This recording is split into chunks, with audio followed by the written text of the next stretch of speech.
क्या जीवन में ऐसे भी पाप होते हैं जिनकी माफी होती ही नहीं, फिर चाहे कितना भी हृदय में पछतावा हो, कितने भी माफी मांगो? नहीं, कोई ऐसा पाप नहीं है। नाम संकीर्तनम यस्य सर्व पाप प्रणाशनम। उन परम करुणा में भगवान श्री हरि को प्रणाम करना, उनका नाम कीर्तन करना, ये सब पापों का नाश कर देता है। हाँ, अब ये बात समझनी पड़ेगी कि जैसे पूर्व जन्म में पाप हमारे हुए और उन पापों के परिणाम में शरीर बना, तो अब हम चाहे जितना भजन करें, जो शरीर को भोग लिखा है वो भोगना पड़ेगा। पूर्व के पाप नष्ट हो जाएंगे, लेकिन जिस कर्म से शरीर की रचना हुई है, जिस समय शरीर बनाया गया था उस समय थोड़ी हम भजन कर रहे थे। शरीर बनाने के समय तो पाप और पुण्य दोनों कर्मों से शरीर बना। आज हम भजन कर रहे हैं, अभी आगे हमें फलीभूत देगा, लेकिन पीछे के कर्मों से जो शरीर बना वो भोगना पड़ेगा। और अन्य पीछे के जो संचित कर्म है वो सब भस्म हो जाते हैं। भगवान के नाम में इतनी सामर्थ्य है। कोई ऐसा पाप नहीं है जिसको नष्ट ना किया जा सके। पर अबलो न सानी अब ना न सही हो। आज तक पाप किया, अब नहीं करूंगा तो नष्ट हो जाएंगे। अब आज भी पाप करो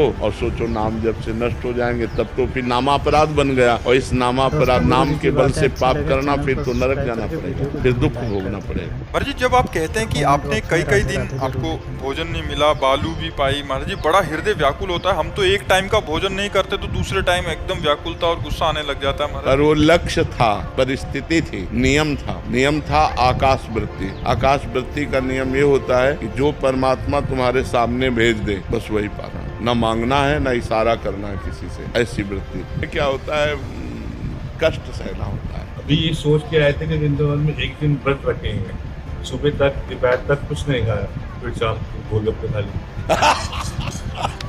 नहीं यार, नहीं, इसमें क्या होता है, कष्ट सहना होता है।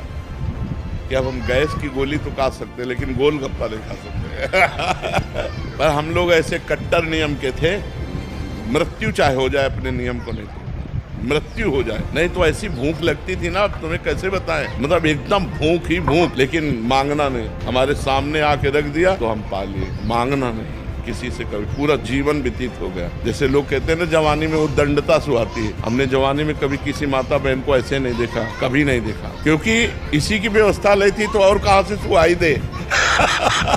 गर्मी सर्दी बरसात सब सहना, किसी से कुछ न कहना, केवल भगवान की प्राप्ति का लक्ष्य रखना। बड़ा कष्ट में जीवन, बड़े अपमान सहे, बड़ी गालियां सही संसार की, तब आज है भगवान ये सब लीला कर रहे। बिना भजन किए सुख नहीं मिल सकता। तब लगी कुशल न जीव को, सपने मन विश्राम। स्वप्न में भी शांति नहीं। बच्चा जो बहुत धनी है ना, और भगवान से विमुख है, तो बेचारे हैं, बेचारे कब उनके प्राण निकल जाए। उन पूर्व सुकृत तो नष्ट कर रहे हैं भोगों के द्वारा, आगे खाली कुछ नहीं, दुर्गति पक्की है। आज आप भले गरीब हो, आज आपके पास सब संपत्ति नहीं, लेकिन आप भगवान के आश्रित हो, तो आपके पास वो संपत्ति आ रही है जो कभी नष्ट नहीं होने वाली, सदा आपका मंगल करने वाली। थोड़ा धैर्य पूर्वक रहो। भक्त भले तुम्हें गरीब दिखाई दे, लेकिन उसके जैसा आनंद किसी को नहीं। थोड़े दिन की बात है। हमारे अशुभ जब तक हैं तब तक हमें परेशानी, जहाँ शुभ नष्ट हुए तो शास्त्र और संत जन इस बात के साक्षी हैं कि भगवान मंगल भवन है, मंगल ही मंगल होगा, अमंगल हो नहीं सकता। प्रत्येक हार में विजय छुपी होती है, ये सूक्ष्म बात कह रहे हैं। प्रत्येक पराजय में विजय छुपी होती है, ये कोई सूक्ष्मदर्शी ही जान सकता है। घबराने की बिल्कुल जरूरत नहीं। हर बार परास्त होने पर फिर हिम्मत करेगी, अब की बार तो मारूंगा इसे, अब की बार गिराऊंगा, और एक दिन गिरा दोगे, पक्का गिरा दोगे, क्योंकि भगवान के अंश हो तुम, निश्चित इस पर विजय प्राप्त। पर हारना नहीं। इसमें होता क्या, इतनी बार हरा देता है कि फिर युद्ध करने का मन ही नहीं होता। लगता है अब जो हो गया, अब क्या होगा, इतना समय पक्का। तो आप बिल्कुल सावधान रहना, चाहे जितनी बार पराजय हो, हारना नहीं, वो आपको आगे बढ़ा दे।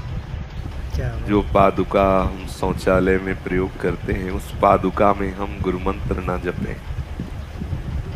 मन करता है राधा वल्लभ श्री हरिवंश नाम जप करो, जब आपका शरीर पवित्र हो तब गुरु मंत्र जपो, क्योंकि जो पद्धति है वैसे हम चलें, अच्छा रहेगा। पद्धति के विरुद्ध ना चलें।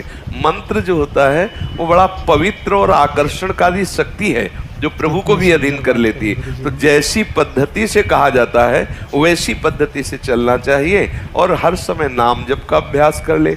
पवित्र है तो मंत्र चल रहा, नहीं तो नाम जप कर रहे हैं। इसमें हमें मनमानी आचरण नहीं करना चाहिए, तभी हमें परिपक्व अवस्था प्राप्त होगी, तभी हमारे हृदय में भगवदानंद का अनुभव होगा।